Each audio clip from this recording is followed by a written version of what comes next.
yung pagiging sobrang respectful ng mga tao. I think sa buong Japan naman, sobrang silang maalaga. Sobrang maalaga. Meron silang talagang, they have this respect for each other. And yung beauty lang talaga ng places added so much drama sa conflict na nangyayari sa mga characters namin. So, being there for 10 days, dami namin experience yung mga mga traditions nila, what to do and what not to do. Ako kasi kapag pupunta ako sa ibang bansa, mas gusto ko yung mas hindi napupuntahan ng mga tao, yung hindi siya nakikita mo sa mga postcards or sa Instagram ng kung sino mang vlogger. Yung Saga kasi, para siyang, para siyang probinsya. Kung dito sa Pilipinas, para siyang probinsya. Kung sobrang tahimik niya, sobrang ang linis, malamig. First time ko sa Japan, so na-amaze pa talaga ako. Hindi ba ako bala? And yung may mga pinuntahan kasi kami doon, like kunyari yung Warakuen, isa siyang may maraming mga onsen, may kita mo na ang daming, sobrang sinusuportahan nila yung isa't isa. And sobrang nakakatuwa lang sila makita kasi makikita mo kahit yung mga matatanda, merong mga trabaho. I think, hindi ko alam kung sa Saga lang to or sa buong Japan na pwede magtrabaho ng Saturday and Sunday ang matanda sa kanila. Na-mention mo may onsen. So, I saw a scene there na Yes. dalawa kayong nakalubog sa tubig. Yes. I know what onsens actually require you to do. So, were you both like...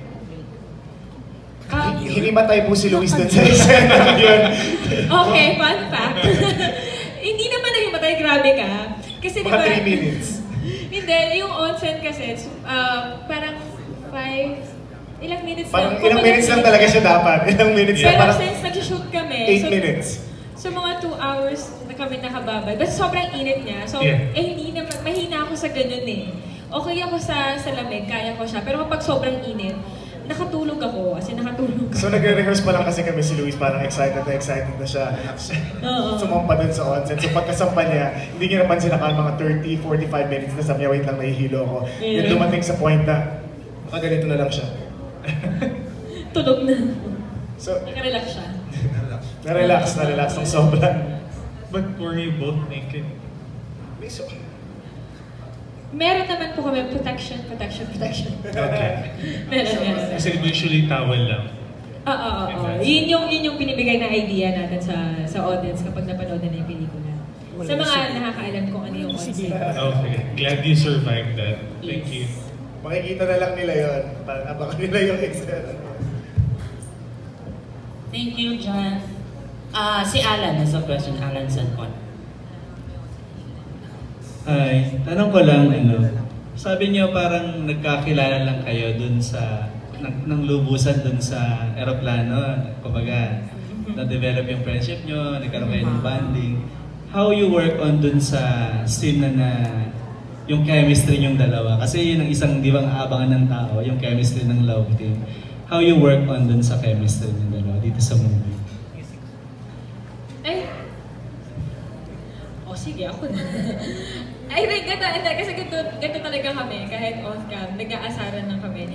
Siguro kasi, parang, mag-a-apply naman to sa lahat ng na mag-partner on scene, na kailangan mong pagkatiwalaan yung taong katrabaho mo. At the same time, kailangan mo maging open. Hindi ka pwedeng magkaroon ng wall. Wow, parang wala akong wall.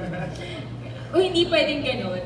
Kailangan tanggapin mo siya as a person. Tapos, wala parang nag-click lang din talaga kami kasi sobrang kulit niya.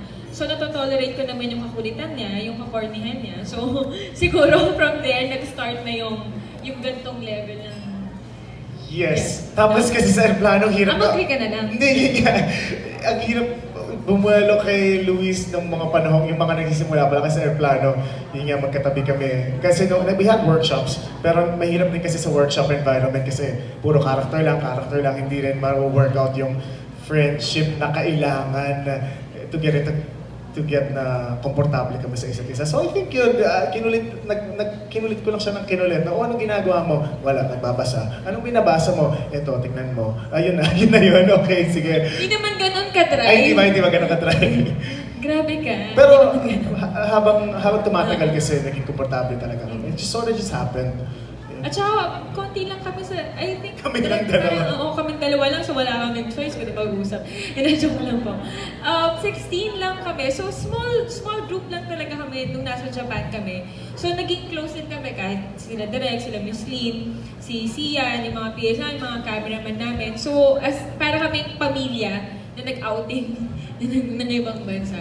And gusto ko lang i-add, lagi ko itong kinukwento na dito sa naging environment ni Direk Mo na sa set niya, it's okay to make mistakes. I think yun yung parang tumatak talaga sa akin dito. Sabi ko, we really felt safe na sa mga eksena namin, pwede kami magkamali, hindi kami mahuhusgahan, or hindi kami masisigawan. Di ba? Parang, we just, kumbaga, it's something na, sige, gawin yun, tingnan natin kung saan natin pwede pang dalhin. So yun yung naging vibe talaga. And I hope mag-translate siya sa screen. Kumbaga yung pagmamahal na na-build namin ni Kat at ni Donnie, syempre. Last na lang, sabi niyo isa sa abangan nga, or hindi dapat abangan, pero dapat part ng movie, yung intimate scene niyo. How do you describe yung kissing scene or love scene yung dalawa dito in one word? Painful. Painful? Painful. Painful ba? Painful. Kasi coming from, I'm speaking for Kat. For Kat kasi it's painful. Bakit ba? Emotion-wise, yeah, it's painful. Hindi lang siya hindi lang siya kung ano yung nagiging movements ng katawan. It's also can be seen through the eyes na it's merong point doon na alam na nila na it might be the last. Siya. Yo. Siya. Isang word lang. Oo. Woo! Yun talaga. Yun na lang. Woo! Ayoko kasing ma-preempt eh. Sobrang spoiler alert. Pero, again, I hope you guys can give it a chance. Mapapanood niyo yung mga pinagagawa namin. And yung proseso din. I hope yun din mag-translate. Yung proseso na ginawa namin, yung amount of trust na binigay namin dun sa proseso na yun para maipakita po yung ganong level of emotion po. Kasi yan, sabi ni Luis kanina, parang first time niya on big screen na gawin yung intimate scene, di ba?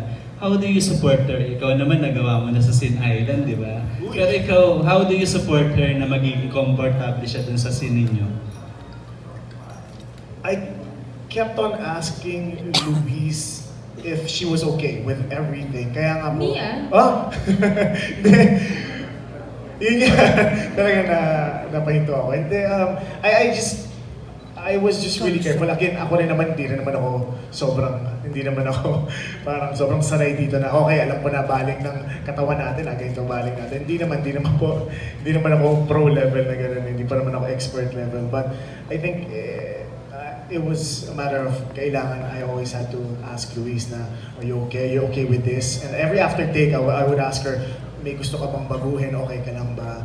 And yun. Kasi something like this, talagang, intimate talaga siya. Okay, thank you. Congratulations. Thank you. Thank you.